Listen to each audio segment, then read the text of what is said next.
Everyone, welcome back to train your brain now.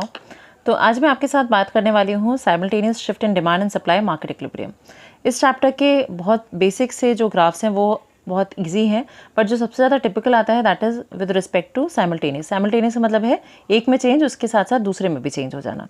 अच्छा, इससे पहले कि हम इस चैप्टर को स्टार्ट करें, मैं चाहती हूँ कि आपको कुछ बेसिक चीज़ें पता होनी चाहिए। जैसे कि अगर हम सबसे पहले बात करें कि डिमांड कर्व कैसा होता है, तो अगर ये हम x कर दें 0 और ऐसे कर दें y, तो डिमांड कर्व आपको हमेशा ध्यान रखना चाहिए इस फॉर्मेट में होता है। ठीक है, नेगेटिवली स्लोपिंग डिमांड कर्व होता है। तो अगर जैसे ही आप कोई ग्राफ बनाते हैं तो डिमांड कर्व के लिए आप d लिख सकते हैं या d1 भी लिख सकते हैं, इस तरह से डिमांड बनता है। सप्लाई कर्व हमेशा आपके सेंटर से ऊपर की तरफ जाता है, या हम इसे कहते हैं पॉजिटिवली स्लोपिंग। तो सप्लाई कर्व और डिमांड कर्व जहाँ पे इंटरसेक्ट करते हैं उस पॉइंट को कहते हैं ई, या कहें इक्विलिब्रियम पॉइंट। तो ये थोड़ा सा बेसिक चीज़ें आ गई। अब जैसे ये ई पॉइंट बनाया तो इसको आप नीचे ले जाओगे, this is known as quantity, और ये जो है ये हो गया प्राइस। अब ये जो प्राइस है this is basically equilibrium price, और ये जो क्वांटिटी है इसे कहते हैं इक्विलिब्रियम क्वांटिटी। अब मान लीजिए कि आपने कहा कि किसी चीज़ की सप्लाई जो है इंक्रीज़ हो गई, तो सप्लाई जब इंक्रीज़ हो रही है या सप्लाई अगर हम कह रहे हैं एक्सटेंड हो रही है, इन दोनों वर्ड्स में डिफरेंस है। एक हम कह रहे हैं इंक्रीज़ और दूसरा हम कह रहे हैं एक्सटेंशन। ओके, तो एक्सटेंशन और इंक्रीज़ में हो सकता है आपको टर्म्स में सेम लगें, इसी तरह से डिक्रीज़ और कॉन्ट्रैक्शन, ये दोनों वर्ड्स भी आपको सिमिलर से लग सकते हैं। तो डिक्रीज़ और कॉन्ट्रैक्शन में फ़र्क मेन ये होता है कि जब हम कॉन्ट्रैक्शन कर रहे हैं तो then we are talking about on the same graph, या कहो ऑन द सेम कर्व।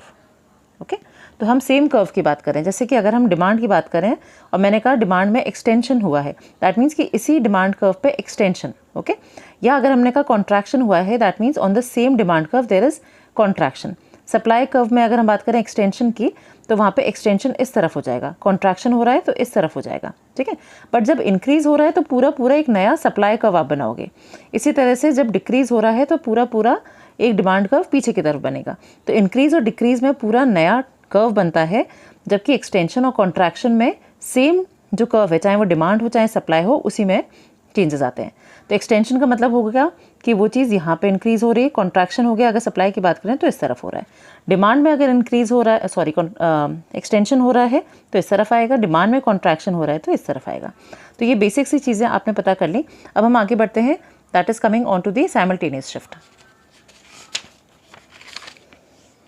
तो देखिए, market equilibrium under perfect competition and effect of shifts in demand and supply. Shift की बात है, शिफ्ट मतलब पूरा आपका जो डिमांड कर्व है वो ही आगे शिफ्ट होगा या वो पीछे शिफ्ट होगा। तो अब साइमल्टेनियस शिफ्ट की बात करें, सबसे पहले हम देखने वाले हैं increase in demand is more than increase in supply. मतलब कि जब हम इस ग्राफ को बनाएंगे तो इसमें हमें डिमांड का जो चेंज है, इंक्रीज दिखाना है, वो ज़्यादा दिखाना है as compare to increase in supply. अब इसका ग्राफ देखते हैं कैसे बनता है। आप देखो, नॉर्मली अगर आप इस ग्राफ को देख के ही समझ रहे हैं तो इंक्रीज इन डिमांड, ठीक है, डिमांड पहले ये था D1 जो मैंने आपको पहले ही बताया, डिमांड ऐसा बनेगा, सप्लाई ऐसा बनेगा। तो जैसे ही मैंने डिमांड कर्व बनाया मैंने उसको D1 नाम दे दिया, और जैसे मैंने सप्लाई बनाया उसको मैंने S2 दे दिया। अब इंक्रीज इन डिमांड जो कि D से D2 है, मतलब D1 से D2 के बीच का जो गैप है दैट इज़ द इंक्रीज। और इसी तरह से S1 से S2 सप्लाई भी इंक्रीज़ हो रहा है, बट सप्लाई का आप देखो इंक्रीज़ जो है ना कम है, इतना ही इंक्रीज़ है, जबकि डिमांड का इंक्रीज़ यहाँ से यहाँ तक है, तो काफ़ी इंक्रीज़ है।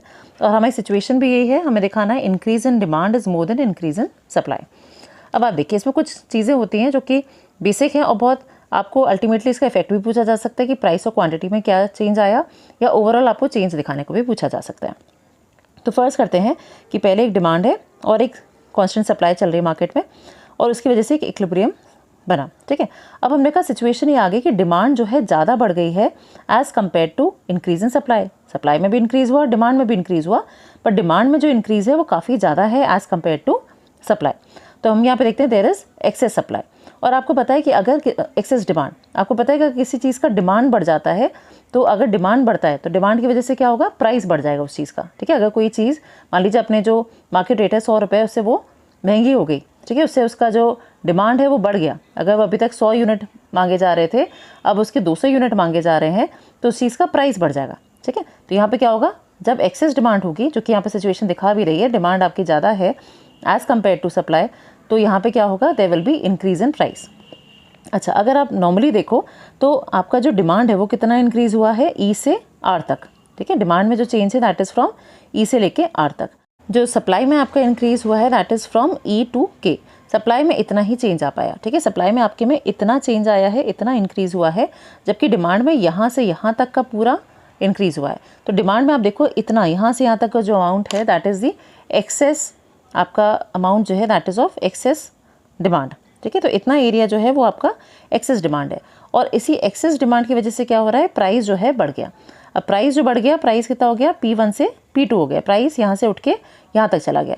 अब जैसे ही प्राइस बढ़ा तो आप नए वाले डिमांड कर्व पे देखोगे, क्योंकि प्राइस यहाँ से यहाँ आ गया ना, प्राइस पहले आपका ये चल रहा था, P1 चल रहा था, अब प्राइस आपका P2 हो गया। इसकी वजह से क्या हुआ, डिमांड जो यहाँ पे थी, डिमांड आपकी कॉन्ट्रैक्ट कर जाएगी। ओके, डिमांड कॉन्ट्रैक्ट हो रही है। कैसे मालूम पड़ रहा है कॉन्ट्रैक्ट हो रही है, क्योंकि अगर आप यहाँ से इसे ड्रॉ कर लो नीचे, ठीक है, ये आपकी डिमांड यहाँ तक हो गई थी, बट क्योंकि प्राइस बढ़ गया तो डिमांड आपकी पीछे की तरफ चलेगी। मैंने आपको बोला भी था कॉन्ट्रैक्शन इस तरफ होगा। ओके, डिमांड कर्व में कॉन्ट्रैक्शन इस तरफ होगा, तो यहाँ से यहाँ तक का जो था डिमांड क्वांटिटी की वो कम हो जाती है। तो कॉन्ट्रैक्शन ऑफ डिमांड हो जाएगा फ्रॉम R टू T, यहाँ से लेके यहाँ तक आपका डिमांड जो है वो कम हो गई। अब क्योंकि आपकी डिमांड का वो कम हो रही है तो क्या होगा, सप्लाई जो होगी एक्सटेंड होगी। और सप्लाई क्यों एक्सटेंड हुई है, बिकॉज आपका प्राइस राइज हुआ है। तो सप्लाई कहाँ से कहाँ बढ़ गई, सप्लाई आपकी पहले यहाँ पे थी। ओके, सप्लाई आपकी इंक्रीज हो गई from K to T। Supply आपकी इतना, ये जो ट्राइंगल बन रहा है ना, इसी की हम बात कर रहे हैं। सप्लाई आपका K से T पे पहुंच गया।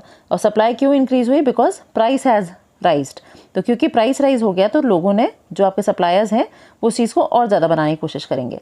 तो ओवरऑल इफेक्ट अगर हम देखें तो हमारा जो प्राइस था वो भी इंक्रीज हो गया, और जो हमारी क्वांटिटी डिमांडेड थी वो भी इंक्रीज हो गई। अब जो नया इक्विलिब्रियम बना है that is at point T, ठीक है। अब नेक्स्ट सिचुएशन देखते हैं। ये देखिए इसमें एकदम सेम है, increase in demand is equal to increase in supply. थोड़ा सा इजी भी लगता है ये लोगों को, और है भी एक्चुअल में इजी।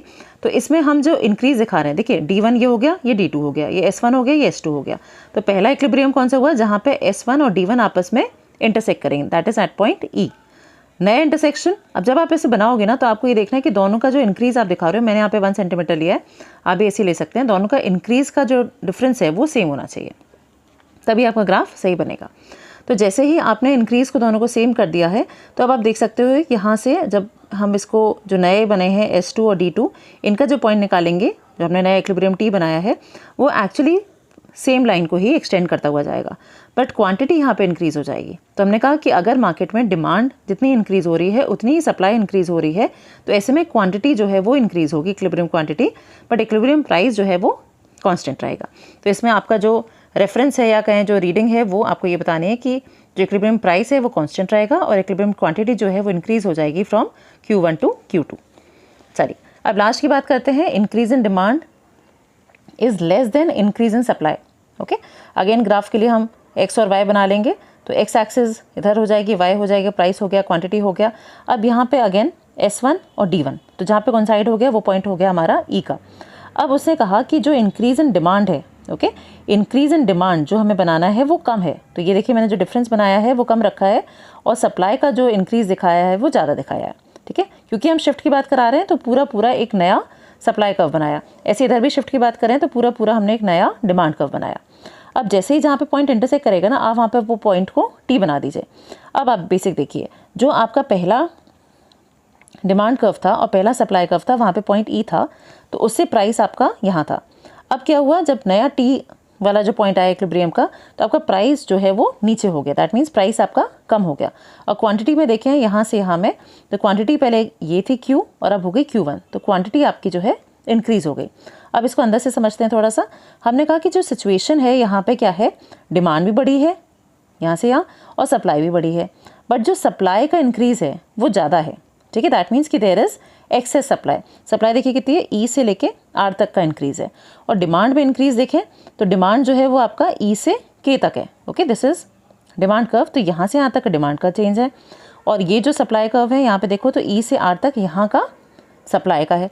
तो सप्लाई हमारे यहाँ ज़्यादा इंक्रीज़ हुई है एज़ कम्पेयर टू डिमांड। तो जो डिमांड यहाँ पे इंक्रीज़ हुई है E से K की इतनी ही हुई है, और जो सप्लाई इंक्रीज़ हुई है वो E से R की हुई है। That means there is excess supply. और आपको पता है जब भी मार्केट में एक्सेस सप्लाई होती है तो प्राइस का क्या होता है, प्राइस हमारा कम हो जाता है, तो प्राइस यहाँ पे डिक्रीज़ करेगा। तो जैसे ही प्राइस आपका डिक्रीज़ करेगा तो क्या होगा, डिमांड इंक्रीज़ हो जाएगी फ्रॉम K टू T, क्योंकि प्राइस गिरने लगा तो आपकी डिमांड यहाँ से यहाँ तक की बात हो रही है बस, ठीक है। तो डिमांड आपकी K से T की तरफ इतना जो है ना, ये एक्सटेंशन हो जाएगा।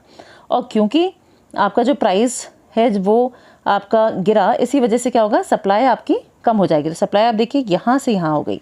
ओके, सप्लाई कॉन्ट्रैक्ट हो गई फ्रॉम R to T, तो एक छोटा सा ट्राइंगल बन गया। ओके, तो सप्लाई आपकी कम हो गई, डिमांड आपकी यहाँ पे इंक्रीज हो गई। तो ये पूरा इफेक्ट अगर हम देखें तो हो गया आपका इफेक्ट, हो गया आपका क्वांटिटी जो है वो ओवरऑल में देखें तो क्वांटिटी इंक्रीज हुई और प्राइस फॉल हो गया।